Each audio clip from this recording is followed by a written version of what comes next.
Good morning, everyone, and welcome to Morning Market Movers, where we do live analysis for day trading, look for hot spots in the markets for the day.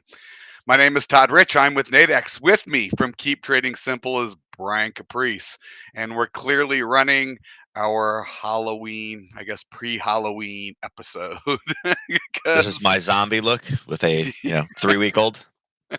you I look like a zombie. nice. That's what I was going for. Yeah, I I'm was a gonna method say you're actor. kind of Method actor. looking a little dead over there. Yeah, method actor. Method actor. Pulling a Johnny Depp. I like it. I like it. Before Brian and I jump into it, I do need to share this disclaimer that trading involves risk and may not be appropriate for everyone. That any trading decisions you make are solely your responsibility and at your own risk. And this is an educational session. Please do not construe anything Brian or I say as a buy or sell recommendation. We are doing this for your education purposes. In the markets today, let's first start with all right, we've got some economic numbers that have come out, but they came out all evening long. I am going to let's make this a little bit bigger, and I'm going to start just reviewing some of these numbers because there is a story that is going on. Number one, GDP in Germany. Growth is slowing down. Clearly, the economies were uh, all starting to grow rapidly coming out of the pandemic. We're not out of it entirely, but we're clearly heading in the right direction. But you can see that the growth rates coming down from 9 and 8.8% all the way down to 2.5%. Take a look in the euro area. Same thing kind of going down. Growth rates slowing down. Of course they are, right? We're heading back to something slightly more normal. And then, unfortunately, you start taking a look while growth is slowing, what's the personal consumption price index look like? What are goods costing consumers? Yeah, that's continuing to go higher. 4.4% higher. It's still climbing. So while we've got a slowing growth in terms of GDP, we've got continued increased price pressure. So, yeah, I know we've been talking about that this week a few times, but this is kind of more broad, broad perspective. We also had earnings come out last night, and for the first time in the earnings cycle, we had a couple of big names, Apple and Amazon, and their earnings weren't as they did not outperform like everyone else was doing. What we can see right when those earnings came out, the Nasdaq index got clipped. It sold off all night long. Tried to make a little bit of a comeback this morning, probably some profit taking from European folks. And here we go.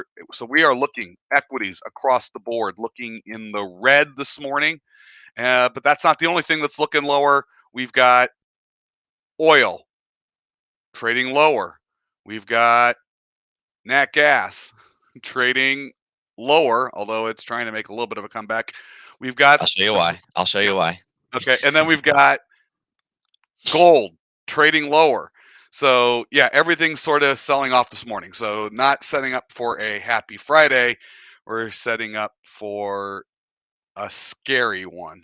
So Brian, let me turn it over to you. hmm Let's jump in and take a look at what's going on some of these charts, and we can Yeah. start taking look at some of these levels on things too. Yeah, I mean, I think we need to start off with what we saw last night with the news. I mentioned yesterday that Australia had their PPI, again, another one of their gauges of inflation. Again, inflation's been the name of the game. Forecast was coming in at 0.6, came in at 1.1, almost double what their percentage rate was of what they expected for PPI. Remember, CPI and PPI are the two big ones. You can see the Aussie dollar up a little bit. It is retracing in the last hour or so as the U.S. traders are coming online. But again, that's kind of the story. Again, we're seeing more inflation. And then coming to this morning, we have the Swiss Economic Barometer. Don't typically get a lot of Swiss data. Blew it out, and that one is down. The dollar Swiss is down, meaning obviously Swiss strength in that one. And in the last hour, that one is also retracing. So 49 is the biggest movement that we have across the board right now in currencies. As you mentioned, German preliminary GDP quarter over quarter. It was expected to be 2.2, but and it only came in at 1.8. But the story you have to kind of look into it is they adjusted the prior. The prior went up, so it was supposed to be lower, so it really came in as expected. So the euro is not really, it's just kind of flat, so it was a disappointment for Germany, but they adjusted the last one higher, so it was starting from a higher base, so the percentage is obviously less. So kind of almost more of a wash number than anything else. But CAD GDP month over month actually was lower than expected. And again, remember, they just wiped out all QE. QE was done. Again, still positive, so it's not like they're shrinking. And again, I think everybody expected that, and we're starting to see that. Our PCE, our PCE pricing came in as expected. You mentioned some of the undertoning, pieces of that. Yellen did speak today. Believe it or not, she did speak. It all came out at 4:00 in the morning, so I guess she's in the vampire mode. It's very obvious now by reading her comments why she is now considered a yellow release, even though that she is the U.S. Treasury Secretary. I'm going to scroll down on this one, and again, these headlines may come up today right after the open when the news broadcasters get in there and they need something. Right. They may do it, and actually, it's funny. 3 hours ago, there's an OPEC Plus thing about their cuts, demand growth. Yeah, listen to some of these quotes. Right, I'm hopeful and optimistic, and I expect kind of how I don't understand how hopeful and optimistic is the same. I mean, how is hopeful and I expect them to do it in the same sentence? First off, I expect them to enact both the infrastructure measure and the wider budget plan. Again, that would be great for the indices this morning. The spending bill includes critical investments to combat the existential threat of climate change. This is not what the market really cares about, so it's great that she wants to add the political nature into it, but again, not necessarily what they care about. This is where she loses me. Inflation is transient, but not for a month or two. Okay, that was the same story we heard in July and August and September. And she's saying it's transitory, but yet it's going up in every single nation across the world. Right. And then she says price hikes will begin to level down in the second half of next year. So wait, a month or two and second half of next year would be 12. Wait, 12 months isn't one or two? Slightly different, right? But that's right. A little interesting there. Right. Yeah. So again, and then it says that she predicts that and again, same person predicting transient 1 or 2 months, but then the prices are going to go down next year. That's not transient. She predicts that energy costs will begin to moderate in the coming months. So it's kind of like, okay, what are all the hot buttons? Let me say all these things. Right. Now it's official why she is a yellow release, because she's going back saying one thing, and it appears that she has no clue with what's actually happening. Because again, the inflation goes higher, higher, higher. It's nice that she says that price hikes are not going to go down to next year, but then how is that 1 or 2 months? Right. So with that said, and I'm going to click on this real quick because what it does is it builds a little bit of distrust if it's clearly posturing, and we want to be honest with us. So interesting. And then here was the 4:30 a.m. the OPEC Plus. They just said oil demand growth forecast slightly to they reduced it slightly, right? And leaves their oil forecast at the same amount, which means they're not going to speed up increasing it. So yeah, that's what we're looking at. So diving over, I was looking at a couple different kind of opportunities this morning, and the biggest mover right now, percentage-wise, is going to be natural gas. And I said I'll tell you why it popped. I didn't want to move that. The last time that oil was or natural gas was down here, again, we were approaching that 555 level mark, and you can see what happened was this is where we started off the week, right? We had that large gap in price, and we had that level of basing, and then again, we had this retest that came in right at 5.559. There's a little tiny bit of a gap, and it tested, and that was a launch point on Monday. Well, that's exactly what we just ran into. You guys can see it literally bounced off the same exact point. So the last time the price was here, it was an area where there was buyers, okay? Yep. Now, why it's important right now is this is where the Europeans started the day. You can see it was literally at the peak in the overnight and have driven it straight down. Now, Europe is very, very big on natural gas, okay? It is their major hot button. Russia kind of dangles a carrot in front of them because that's where they get a lot of it from, is from Russia. This is not, again, seeing it drive down into a level of buyers, I would actually say it's probably due for a bit of a rebound today, not the other way around. I know that my kid's school today is closed. I got a phone call at 6:30 this morning. The school system is in a code red. Only essential employees are to report because of the bad weather today. So it doesn't look horrible. Melissa's like, oh yeah, we're going to have flooding later on today. I was like, all right. Okay. Yeah, massive amounts of rain. So, and again, I live on the East Coast. Why is that important? Well, when the entire East Coast is getting bad weather enough that they're going to close school down, like it They're better going to not start. count this as a school day. It's one of those things. Like, yes, this is disrupting. This is like if there was a major event in the Middle East or so with oil, but a lot of the natural gas kind of it's the Gulf of Mexico is oil. The Mid Atlantic East, again, a lot Right. of the natural gas is coming out of Pennsylvania. If there's any type of flooding, that kind of stuff, that tends to jack it up a little bit. It disrupts the supply lines basically. Right. Is infrastructure could be ruined, but like broken. So I would say right now today, natural gas actually has an opportunity to kind of retrace back a little bit. I don't think we really get above the 580 mark for going into the weekend. Um, Oil is kind of the same thing. Europeans have taken it from high and now it's at a close. I would say it's kind of similar. I mean, growth and things like that are down. But again, remember, whenever it's really, really negative in the European session, we tend to get that reversal in the other direction. So, there has been some buyers. This is an area just below it right here that we're kind of already taking a spring bounce off of. Remember, the U.S. likes oil prices a little bit. I mean, we don't like paying it at the pump, but a lot of a lot of industry lobbyists, that kind of stuff, are oil guys, so they kind of like that when it goes higher. So, it's like, hey, we're beating up the U.S. commodity, and then the U.S. steps in and it's like, no, no, no, no, no, and then we have a bit of a rally back up over into this area. So, I would say watch out for sellers up here. If we do start to turn and roll back up again, make sure your longs are out before that 83 to 83.20 area. That's where they've stepped in the past.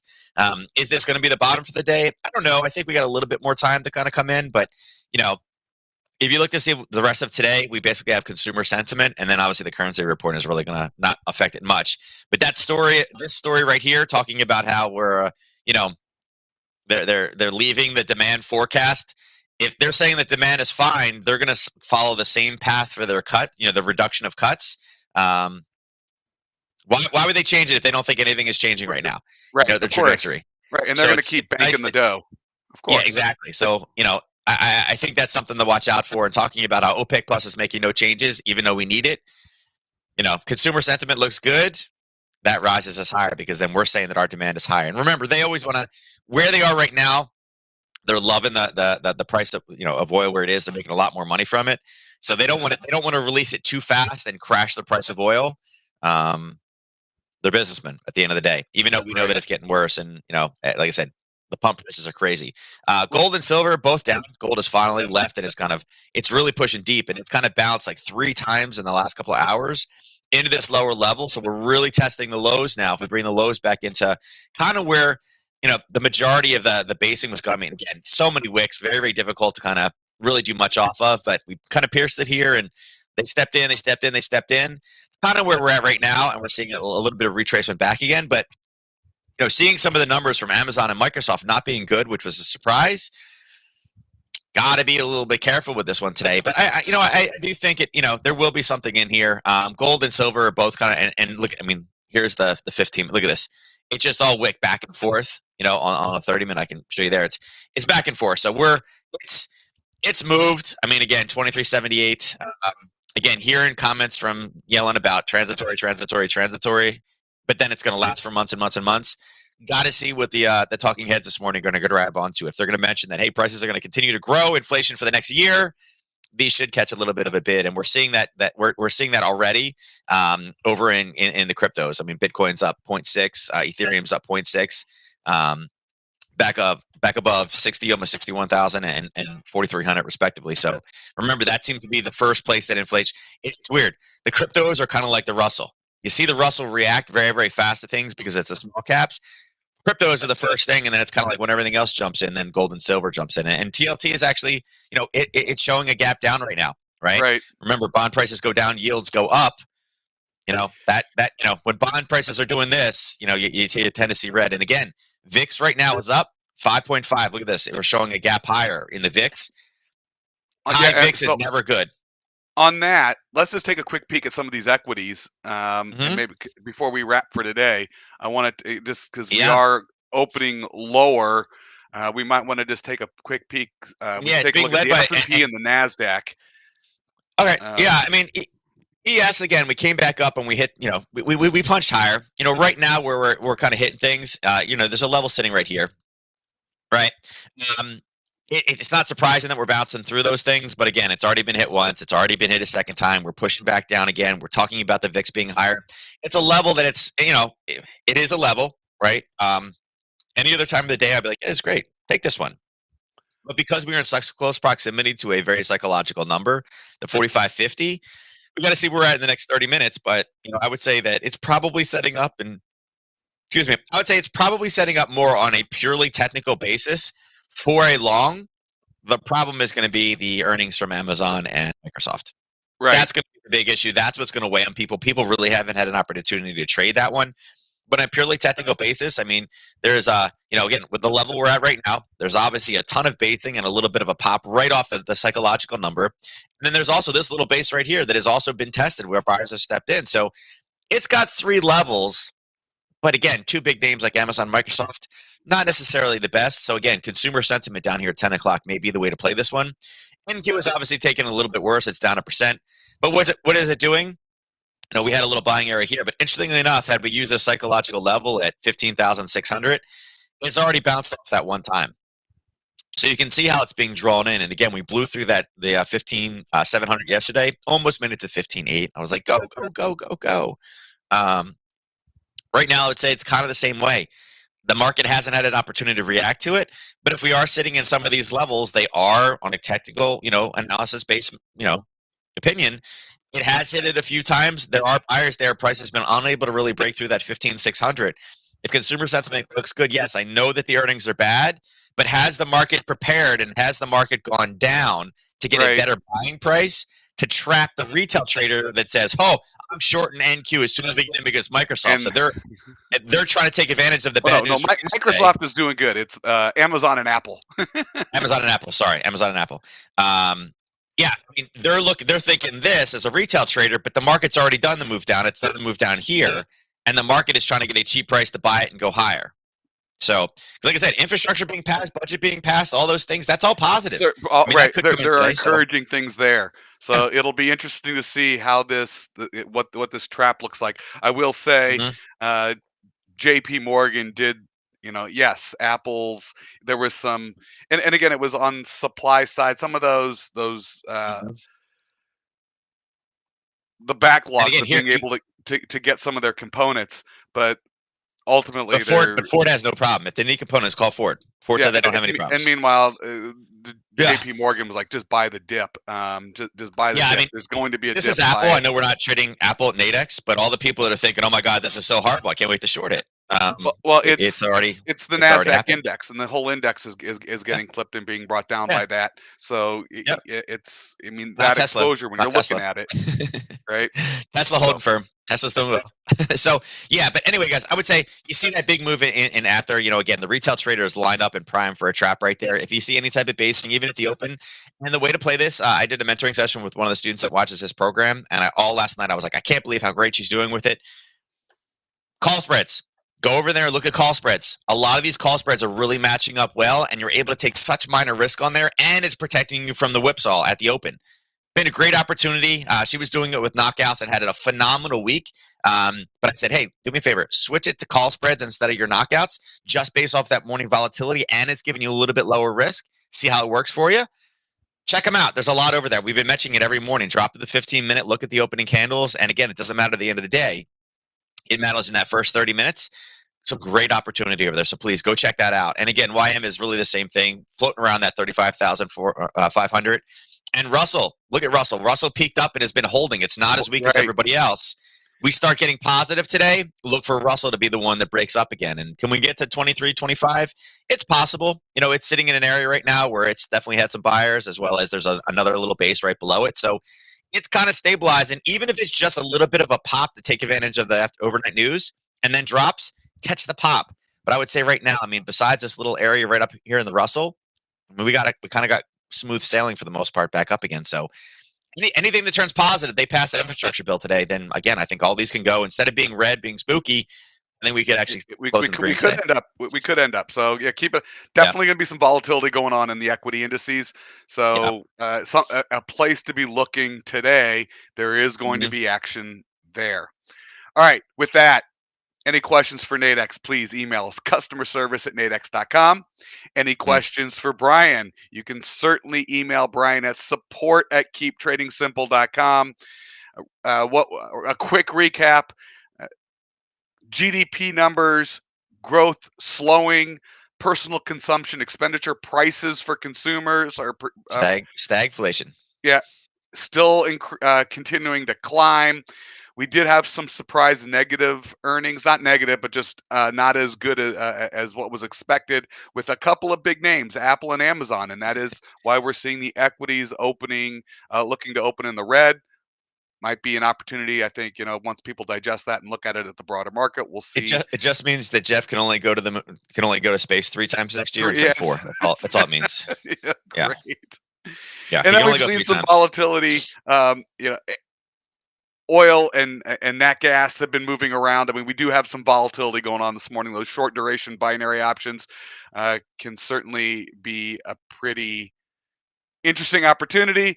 And then, Mm. really, in the markets, look at the small and mid caps. The Russell seems to be a little bit of the outlier this morning, where they're clearly not getting hit as badly as, say, the Nasdaq, which is leading the market down.